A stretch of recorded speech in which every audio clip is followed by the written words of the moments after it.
வணக்கம் தோழர்களே, நான் சுந்தரவள்ளி. தமிழ்நாட்டில் அண்ணன் விஜய் அவர்கள் தலைமையில டீலிமிட்டேஷனுக்கு எதிரான எம்பிக்களுடைய கூட்டம் நேற்று நடத்தப்பட்டது. அந்த கூட்டத்திற்கு அனைத்து கட்சி எம்பிக்களும் வரணும்னு கேட்டுக்கிட்டாங்க. ஆனா போனது என்னமோ கூட இருக்கிற கட்சியும் ஆட்சியில பங்கேற்று இருக்கிற கட்சிகளும் தான் நேற்று போயிருக்கிறாங்க. வெறும் 20 எம்பிக்கள் மட்டும் கலந்துருக்கிறாங்க. பிரம்மாண்டமான ஏற்பாடு செய்து கடைசியில பிசுக்குன்னு அப்படின்னு முடிஞ்சு போன ஒரு கூட்டமா அது மாறி போச்சு. இவ்வளவு அவசரமா இதை ஏன் செய்யறாங்கன்னா திசை திருப்புவதற்காக செய்கிறார்கள். விவசாயிகள் போராட்டத்தை மழுங்கடிக்க, அதை வெளியே தெரியாம பார்க்க, தங்களால் தான் எல்லாம் சாத்தியம் என்று பொய் பிம்பத்தை கட்ட இந்த வேலையை அவங்க செஞ்சிருக்கிறாங்க. பிசுபிசுத்தது மட்டும் இல்லை, இந்த கூட்டமே தோல்வி அடைந்த கூட்டம். ஏன்னா எந்த விதமான முடிவுகளையும் எங்கேயும் பார்க்குறேன் அப்படி ஒரு அறிக்கையும் ஒண்ணுமே வரல. பேட்டி கொடுக்குறவங்களும் குத்துமதிப்பா பேட்டி கொடுக்குற மாதிரி இருக்கு. என்ன நடக்குது தோழர்களே? தமிழ்நாட்டில் உயிராதார பிரச்சனை இருக்குங்க. எங்க அண்ணன் டீலிமிட்டேஷன் பத்தி நம்ம சீரியஸா டீலிமிட்டேஷனுக்கான கையில அந்த பில்லே இருந்துச்சு நம்ம கையில. போன ஆண்டு 2025 அந்த பில்லவே கொண்டு வந்துட்டாங்க. நம்ம கையில அந்த பில் வச்சிருந்தோம். அந்த பில்லை வாசிச்சுட்டு அது எப்படி மக்களுக்கு விரோதமானது என்று ஃபைட் பண்ணோம் 2025 தமிழ்நாடு. அப்படி ஃபைட் பண்ணும்போது நம்ம அண்ணன் கொடுத்த அறிக்கை என்ன தெரியுங்களா? சட்டமன்றத்துல ஆட்கள் கம்மியா இருந்தாலோ நாடாளுமன்றத்துல கம்மியா இருந்தாலோ அது ஒன்றும் மக்கள் பிரச்சனை கிடையாது, நீங்க மக்கள் பிரச்சனையை குறித்து கவனத்தில் எடுங்கள் அப்படின்னு அட்வைஸ் பண்ணி அவரு ஒரு அறிக்கையை வெளியிட்டு இருந்தார். பாத்தீங்கல்ல, அட்வைஸ் இங்க குறைஞ்சா பரவாயில்ல, இங்க குறைஞ்சாலும் பரவாயில்ல, மக்கள் பிரச்சனையை கையில் எடுங்க, அவ்வளவுதான் அவங்களுக்கு டீலிமிட்டேஷன் குறித்த புரிதல். அவங்களுக்கு கடைசியில் என்னாச்சு? போன ஆண்டு அந்த அறிக்கையை கொடுத்துட்டு ஆட்சிக்கு வந்த பிறகு புதுசா டீலிமிட்டேஷனுக்கு எதிராக ஒரு கூட்டத்தை கூட்டுறாங்க. இந்த நாடகம்லாம் எதற்கு? விவசாயிகள் இன்றைக்கு உயிராதார பிரச்சனையில நொந்து போயிருக்கிறாங்க. காவிரி தண்ணீர் நமக்கு ஒவ்வொரு வருஷமும் ஜூன் மாசம் 12ஆம் தேதி கொடுக்கணும். ஆனா தண்ணி கொடுக்கல, தர முடியாதுன்னு ஒன்றிய அரசும் தர முடியாதுன்னு காவிரி நடுவர் மன்றமும் சொல்றதை யாரும் கேட்கறது இல்ல. உச்சநீதிமன்ற தீர்ப்பையும் யாரும் பின்பற்றது இல்ல. ஒட்டுமொத்தமா தமிழ்நாட்டினுடைய வாழ்வாதாரத்தை கேள்விக்குறியாக்கியிருக்கு. இப்ப காவிரி தண்ணீர் வராது. ரெண்டாவது, முச்ச மீதாரி 1 சொட்டு 2 சொட்டு வந்தாலும் அந்த தண்ணியும் நாங்க அணை கட்டி பிடிச்சு வைப்போம் அப்படின்னு மேகதாட்டு அணையை கட்டுவதற்கான வேலைகளும் நடந்துட்டு இருக்கு. இப்ப இது ரெண்டும் உயிராதார பிரச்சனை. இந்த என்ன நடக்கும் அப்படின்னா ஒட்டுமொத்த தமிழ்நாடும் வேளாண்மையை கைவிட வேண்டி வரும். விவசாயம் பண்றது தண்ணி வேணும்ல, தண்ணி இல்லைன்னா வேளாண்மையை கைவிட்டுருவோம். எல்லாரும் வெளியே போய் ஊரா போய் வேலைக்கு போகணும், கூலிகளாக மாறுவார்கள் விவசாயிங்க. இது ரொம்ப வருஷமா நடந்துட்டு இருக்கு. விவசாயிகள் கூலிகளாக பெரும் நகரங்களில் சாலை ஓரங்களில் இருக்கிறவங்கள பெரும்பான்மையானவர்கள் விவசாயிகள். அப்ப முடிஞ்சு போச்சு. இதுல பஞ்சம் வரும், உணவு பஞ்சம் வரும். ஏன்னா உற்பத்தி இல்லைன்னா உணவு பஞ்சம் வரும், குடிக்க தண்ணி இருக்காது. இது ஒரு பெரிய பின்னடைவை தமிழ்நாட்டிற்கு ஏற்படுத்த போகுது. விவசாயிகள் ஏற்கனவே தற்கொலை பண்ணிட்டு இருக்கிறாங்க. கடந்த 15 ஆண்டுகளில் மட்டும் 3 லட்சம் 4 லட்சம் விவசாயிகள் இறந்திருக்கிறாங்க இந்தியா முழுவதும். அப்ப குறைந்தபட்சம் இந்த மக்களினுடைய தேவையை புரிந்து கொண்டு ஆளுகிறவர்கள் உடனடியாக என்ன பண்ணணும்? அனைத்து கட்சி கூட்டத்தை கூட்டணும், ஒரு முடிவு எடுக்கணும், நம்ம என்ன பண்ணலான்னு அதுல தெளிவு கிடைக்கும். ஆனா இதையெல்லாம் கர்நாடகம் பண்ணிக்கிட்டு இருக்கு.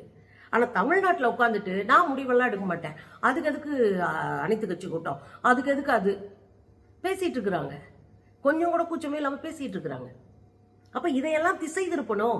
இப்போ விவசாயிகள் போராட்டம், சாட்டை அடிக்கிற போராட்டம், வறண்ட நிலத்துல உருண்டு போற போராட்டம், பயிர் பச்சைகளை தூக்கிட்டு இங்க தலைமைச் செயலகத்தவே முற்றுகையிடுற போராட்டம் வரையும் நடத்திட்டாங்க.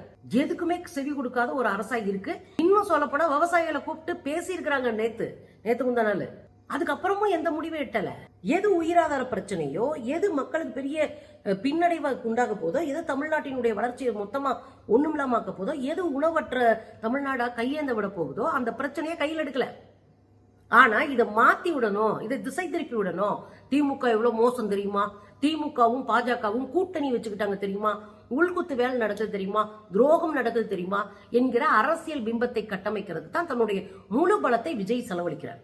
இப்ப இது அவசியம். எல்லா கட்சிகளும் இதை வலியுறுத்துறாங்க. ஆனா இதை மண்டையில ஏத்துக்கல. டீலிமிட்டேஷனுக்கு வாங்க, எல்லாரும் வாங்க வாங்க வாங்க அப்படின்னு இன்னைக்கு எம்பிக்களை கூப்பிட்டுருக்காரு. எம்பிக்களை கூப்பிட்டது பிரச்சனை இல்லைங்க. எம்பிக்களை தனித்தனியா கூப்பிட முடியாது. அந்த அரசியல் கட்சி தலைமைக்கு கடிதம் கொடுக்கணும், அதன் வழியாக எம்பிக்களை கூப்பிடணும். இதுதான் நடைமுறை அரசியல். ஆனா என்ன பண்ணிருக்கிறாங்க? தனித்தனியாக எம்பிக்களுக்கு கடிதம் கொடுத்திருக்காங்க. அந்த கட்சியினுடைய தலைவர்கள்ட்ட அதை பத்தி எதுவுமே பேசல. இதுவே முதல்ல நடைமுறையே கிடையாது, சரியான நடைமுறை இல்ல. இதனால என்ன பண்றாங்கன்னா, உயிராதார பிரச்சனையா விவசாயிகள் பிரச்சனை பேச சொன்னா ஒரு டீலிமிட்டேஷன் பேசிட்டு இருக்காரு. இந்த பில் இன்னும் ரெடி ஆகல, அது இந்த கூட்டத்தொடர்ல வருமானம் கூட தெரியாது, அதுக்கு போய் இவ்வளவு தொங்கிட்டு இருக்கிறாரு அப்படின்னு கோபத்துல அதிமுக வரல, திமுக போகல, வழக்கம் போல பாஜக வராதுன்னு வச்சுக்கோங்களேன். அது ஏற்கனவே எங்கேயும் போகாது, அவங்களும் வரல. தேமுதிக போகல, கமலஹாசனுடைய மக்கள் நீதி மையம் போகல. இப்படி பல கட்சிகள் அதுல போய் பங்கெடுக்காம இருக்கிறாங்க. எனவே இந்த கூட்டம் பிசுபிசுத்து போயிடும். நம்ம என்ன கேட்கிறோம் அப்படின்னா, டீலிமிட்டேஷன் குறித்து கூட்டம் போட அவசியமே இல்லை. 2025 மார்ச் 5 அனைத்து கட்சி கூட்டத்தை கூட்டுறாங்க. இதே தாவேகா உட்பட அனைத்து கட்சிகளையும் கூப்பிட்டாங்க. 63 கட்சிகளை அழைச்சாங்க. அதுல 58 கட்சிகள் கலந்துகிட்டாங்க. தாவேகா கலந்துடுச்சு. புசியானது கலந்துகிட்டாரு அந்த கூட்டத்துல. டீலிமிட்டேஷன், ஏன்னா அவங்க அறிக்கையெல்லாம் டீலிமிட்டேஷன்லாம் ஒண்ணும் இல்லைன்னு கொடுத்திருந்தாலும் எல்லா கட்சிகளையும் கூப்பிட்ட உடனே தாவேகாவும் கலந்துகிட்டாங்க. அப்போ ஒரு மிகப்பெரிய விவாதம் நடத்தப்படுது. என்னெல்லாம் பண்ணலாம், டீலிமிட்டேஷனால என்ன பாதிப்பு வரும், தமிழ்நாடு எவ்வளவு பின்னடைவை சந்திக்கும் அப்படின்னு. மக்கள் தொகை கம்மியா இருக்கிறோம், அங்க மக்கள் தொகை அதிகமா இருக்கு. மக்கள் தொகை அதிகமா இருக்கிற இடத்துல சீட்டு அதிகமா போயிடும். மக்கள் தொகை அடிப்படையில கணக்கெடுத்தா இங்க நம்மெல்லாம் வீட்டுக்கு ஒரு பிள்ளை, குழந்தை வேண்டாம் நமக்கு எதுக்குன்னு இருக்கோம், 2 குழந்தை வச்சுட்டு இருக்கிறவங்க இருக்கிறாங்க. ரொம்ப கம்மி. நம்ம தமிழ்நாடு தென்னிந்தியாவை பொறுத்த வரையில நம்ம குடும்ப கட்டுப்பாட்டுல ரொம்ப கவனமா இருந்து முன்னேறிய ஒரு சமூகம். அதுவே நமக்கு பனிஷ்மெண்ட் ஆகி போச்சு. இதெல்லாம் பேசுறாங்க. ஜூன் 5 இதெல்லாம் அனைத்து தமிழ்நாட்டு கட்சிகளும் 58 கட்சி கலந்துகிட்டு இதெல்லாம் பேசுறாங்க. அப்ப இதுல முடிவெடுத்து ஒரு 6 முக்கியமான தீர்மானங்களுக்கு வர்றாங்க. தென் மாநிலங்களை திட்டமிட்டு இவங்க புறக்கணிக்க போறாங்க, மாநில உரிமைகளை கேள்விக்குறியாக்குறாங்க. எனவே கவனமா இருக்கணும் அப்படின்னு முதல் தீர்மானம் போடப்படுது. அடுத்து, மக்கள் தொகை அடிப்படையில இந்த டீலிமிட்டேஷன் வந்துச்சுன்னா, அதாவது தொகுதி மறுசீரமைப்பு வந்துச்சுன்னா அதை நிராகரிப்போம். அந்த கூட்டத்தில் எடுக்கப்பட்ட முடிவு, அதை நிராகரிப்போம். அது நமக்கு தேவையே இல்லை. அடுத்த 30 ஆண்டுகளுக்கு 1971 எடுத்த மக்கள் தொகை கணக்கெடுப்பின்படியே அடுத்த 30 ஆண்டுகளுக்கும் இருக்கட்டும். தொகுதி மறுவரையை அப்படியே வைங்க, ஃப்ரீஸ் பண்ணி வைங்க, நீங்க புதுசா எதையும் சேர்க்க வேணாம், அப்படியே இருக்கட்டும் அப்படின்னு ஒரு தீர்மானம் நிறைவேற்றப்பட்டிருக்கு. ஏன்னா 1971 பிறகு பெருசா அவங்க மக்கள் தொகை கணக்கெடுப்பை எடுக்கல. அப்படியே எடுத்தாலும் பெரிய பிரச்சனை இருக்கு. நம்ம மாநிலங்கள், தென் மாநிலங்கள் முழுக்க சுரண்டப்படும், மாநில சுயாட்சி இழக்க வேண்டிய நேரும். அதனால என்ன பண்றாங்க, இன்னும் 30 ஆண்டுகளுக்கு நீங்க தள்ளி போடுங்க. 1971 எடுத்த கணக்கெடுப்பின்படியே எங்களுக்கு அதே ரேஷியோல, அதே சதவீதத்துல எங்களுக்கு கொடுங்க அப்படின்னு தான் பேசுறாங்க. விகிதாச்சார அடிப்படையில ஒருவேளை நாங்க மாத்தியே ஆவோம் அப்படின்னு நிக்குதுன்னு வச்சுக்கோங்க ஒன்றிய அரசு. அப்ப விகிதாச்சார அடிப்படையில இத்தனை பர்சன்டேஜ் எல்லா மாநிலத்துக்கும் 50%, இல்லைன்னா எல்லா மாநிலத்துக்கும் 30% ஏத்துவோம் அப்படின்னு விகிதாச்சார அடிப்படையில வேணா ஏத்துங்க. இப்ப தென் மாநிலங்கள் பாதிக்கப்படலாம். நீங்க வாயில சொல்லிட்டு அப்புறம் விகிதாச்சார அடிப்படையில போய் அங்க உட்காந்துக்கிட்டு வேற வேலையை பார்த்து விட்டுருவீங்க. அதனால சட்ட திருத்தத்தை செய்யுங்க. நீங்க சட்ட திருத்தத்தை செய்து டீலிமிட்டேஷனை நம்ம அப்புறம் பேசுவோம் அப்படின்னு ஒரு தீர்மானத்தை கொண்டு வராங்க. இதெல்லாம் தமிழ்நாட்டில் இருக்கிற அனைத்து கட்சிகளும் சேர்ந்தெடுத்த முடிவு. தென் மாநிலங்கள் எல்லாம் தங்கள் உரிமைக்காக போராட ஒரு கூட்டு நடவடிக்கை குழு ஒண்ணு ஆரம்பிக்கணும். நம்ம எல்லாம் ஒத்துமையா நின்று எல்லா மாநிலமும் சேர்ந்துதான் இதை சரி பண்ண முடியும் அப்படின்னு முடிவெடுக்கப்படுது. இது எல்லாமே இங்க இருக்கிற 58 கட்சியும் சேர்ந்து பேசி விவாதிச்சு ஏற்படுத்தி கொண்ட தீர்மானங்கள். இதுதான் நம்ம ஹைலைட்டா பண்ண போறோம் அப்படின்னு தெளிவா இருக்கு. அதே மார்ச் மாசம் 22 அனைத்து மாநில கட்சிகளையும் சேர்த்தாங்க. இதுல என்னன்னா, எந்த எதிர்கட்சிகள் ஆளக்கூடிய மாநிலங்கள் இருக்கிற எல்லா தலைவர்களையும் அழைச்சிருந்தாங்க, எல்லா கட்சிகளையும் அழைச்சிருந்தாங்க. அதுல 5 முதலமைச்சர்கள் கலந்துகிட்டாங்க. பினராயி விஜயன் உட்பட இங்க தென்னிந்தியாவில் இருக்கின்ற பெரும்பான்மையான முதலமைச்சர்கள் கலந்துகிட்டாங்க. அதே மாதிரி பஞ்சாப்ல இருந்து முதலமைச்சர் கலந்துகிட்டாரு. இப்படி எல்லா முதலமைச்சர்களும் கலந்துகிட்டு வர முடியாத கட்சிகள் தங்களுடைய பிரதிநிதிகளை அனுப்புனாங்க. கட்சி தலைவர்கள் கலந்துகிட்டாங்க. இப்படி எல்லா மாநிலமும் ஃபுல்லா இங்க கலந்துகிட்டாங்க. இந்தியா முழுவதும் இருக்கிற 24 கட்சியை சேர்ந்த வேறு வேறு மாநிலங்களில் இருக்கிற கட்சிகள் வந்தாங்க. வந்தவங்களுக்கு அவங்கவங்க தாய்மொழியில இந்த விஷயங்களை எல்லாம் பேசுவதற்கு ஹெட்செட் போட்டு உட்காந்துருப்பாங்க. நம்ம நாடாளுமன்றத்தில் பார்த்துருப்பீங்க, காதுல ஒண்ணு மாட்டிருப்பாங்க. நீங்க யார் எந்த மொழியில பேசினாலும் இவங்களுக்கு இவங்க தாய்மொழியில வச்சுக்கலாம், கேட்கலாம். அப்படியான அந்த செட்டப்பை இங்க கொண்டு எல்லா மாநில அரசுகளுக்கும் அவங்கவங்க தாய்மொழியில அந்த டீலிமிட்டேஷன் குறித்து தெளிவு கிடைக்கிறதுக்கான வேலைகளை ஏற்பாடு பண்ணியிருந்தாங்க. அப்படி பயங்கரமா ஏற்பாடு பண்ணி பரிசுகள் அது இதுன்னெல்லாம் வச்சுட்டு கடைசியில அங்கேயும் மிக முக்கியமான தீர்மானங்களை, இதே தீர்மானங்களை போட்டாங்க. அங்கேயும் ஒரு 30 வருஷத்துக்கு ஃப்ரீஸ் பண்ணுங்க, 71 மக்கள் தொகை கணக்கெடுப்பின் அடிப்படையில் இன்னும் ஒரு 30 வருஷத்துக்கு அப்படியே போகட்டும், இப்ப இருக்கிறதே போகட்டும். அதுக்கப்புறம் விகிதாச்சார அடிப்படையில மாத்தினோங்கன்னா அதை வந்து சட்டப்பூர்வமாக திருத்தி அதை மாத்தணும்.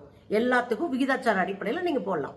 இப்ப 7.18% தமிழ்நாட்டினுடைய விகிதாச்சார அடிப்படையில் நமக்கு கிடைச்சிருக்கிற உரிமை, அதாவது இடங்க எம்பி சீட்டுங்க. இதை நீங்க என்ன பண்ணுங்க, இதே அளவுக்கு எவ்வளவு ஏத்துனாலும் எங்களுக்கு 17 அளவுக்கு ஏத்துங்க, அவங்களுக்கு எவ்வளவு இருக்கோ அதே சதவீதத்துக்கு ஏத்துங்க. எல்லா மாநிலங்களில் இருக்கிற இப்போது இருக்கிற சதவீதத்தின் அளவுக்கு நீங்க ஏத்துனீங்கன்னா அது ஓரளவுக்கு ஒரே மாதிரி இருக்கும் அப்படின்னு ஒரு அனைத்து மாநில முதல்வர்களும் தலைவர்களும் கலந்து பேசி ஒரு முடிவுக்கு வர்றாங்க. இது எதுவுமே எடுபடல, நம்மள ஒரு கிளுக்கிறையா வச்சிருக்கிறாங்கன்னா என்ன பண்ணணும்னா நீதிமன்றத்தை நாடுவது என்று கூடுதலா சொல்றாங்க. ரெண்டாவது, இந்த கூட்டுக்குழு இருக்குல்ல, கூட்டு நடவடிக்கை குழு, இதை வந்து எல்லா மாநிலங்களும் அங்கங்க கூட்டங்களை நடத்தி அடுத்து நம்ம எப்படி கொண்டு போறது என்று விவாதிப்பது என்றெல்லாம் முடிவு பண்றாங்க. அது ரொம்ப நல்லா போனது. அந்த கூட்டத்தினுடைய முடிவு என்னவா இருந்துச்சுன்னா, இந்த பில் டீலிமிட்டேஷன் பில்ல கொண்டு வர பார்த்தாங்க. போன கூட்டத்தொடர்ல 2025 கொண்டு வர பார்த்தாங்க. அப்ப கொண்டு வர பார்க்கிற போது அனைத்து மாநில எதிர்கட்சிகளும் எதிர்த்து நின்னுட்டாங்க. அனைத்து மாநில எதிர்கட்சிகளும் எதிர்த்து நின்னாங்க. இங்க வரவே வராத கட்சிகள் கூட அங்க எதிர்த்து நின்று மாத்தி ஓட்ட போட்டு அந்த பில்ல தோக்கடிச்சோம். டீலிமிட்டேஷன் பில்லவே தோக்கடிச்சு வீட்டுக்கு அனுப்பணும்.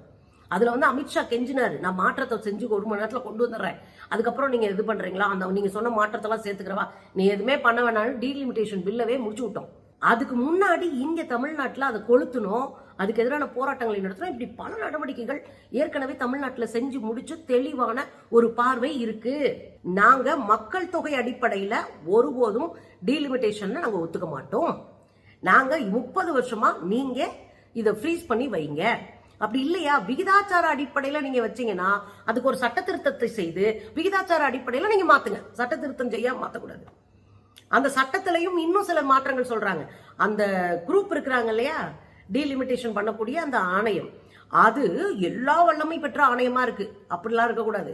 நீதிமன்றத்துக்கு போக முடியாது, அவங்க மேல கேஸ் போட முடியாது, அவங்க நினைக்கிறதெல்லாம் நடத்தலாம், அப்படிலாம் அந்த பில்ல இருந்துச்சு. அதெல்லாம் செய்யக்கூடாது அப்படின்னு தெளிவா அன்னைக்கே நம்ம அதை மாத்த சொல்லிட்டோம். ஸோ இவ்வளவு நடந்து முடிஞ்சு தெளிவான பார்வையில இருக்கும். இப்ப எதுக்கு திரும்ப போய் டீலிமிட்டேஷன் குறித்து முதல்ல இருந்து ஆரம்பிக்கிறாரு? அண்ணன் பெங்களூருக்கு போன கதை தான். உச்ச நீதிமன்றம் காவிரி நீர் பெறுவதற்கான தீர்ப்பை கொடுத்திருக்கு, நடுவர் மன்றம் இருக்கு. இதுக்கு நடுவுல போய் உட்கார்ந்து நம்ம அண்ணன் என்ன பண்றாரு, நான் போய் பேசி பாக்குறேன். இந்த குழப்பெல்லாம் பண்ணவே கூடாது. அந்த குழப்பம் தான் இப்பயும் அண்ணன் கையில எடுத்திருக்காரு. கையில எடுத்துட்டு இப்ப நான் வந்து பயங்கரமா வேலை பார்க்க போறேன், நான் வந்து டீலிமிட்டேஷன்ல ஒடிச்சு கட்ட போறேன்னு. இது ஒரு அயோக்கியத்தனமான முடிவு. தெளிவான முடிவு நம்ம கையில இருக்கும்போது திமுகவை கார்னர் பண்ணணும்ன்ற ஒரு சிம்பிள் காரணத்துக்காக இப்படி ஒரு வேலையை பார்க்கறத முதல்ல நிறுத்தணும். இன்றைக்கு மக்களுக்கு அடிப்படையான பிரச்சனை என்னன்னா வாழ்வாதார பிரச்சனை. அதுல தலையிட்டு அதுல அனைத்து கட்சியை கூட்டி வேலையை பார்க்கணும். திமுகவை பழி வாங்குறதுன்னா தனியா உட்காந்து நீங்க பழி வாங்கிக்கங்க. இங்க எங்களை பழி வாங்கிட்டு இருக்கீங்க. அந்த வேலையை முதல்ல விட்டுறணும்.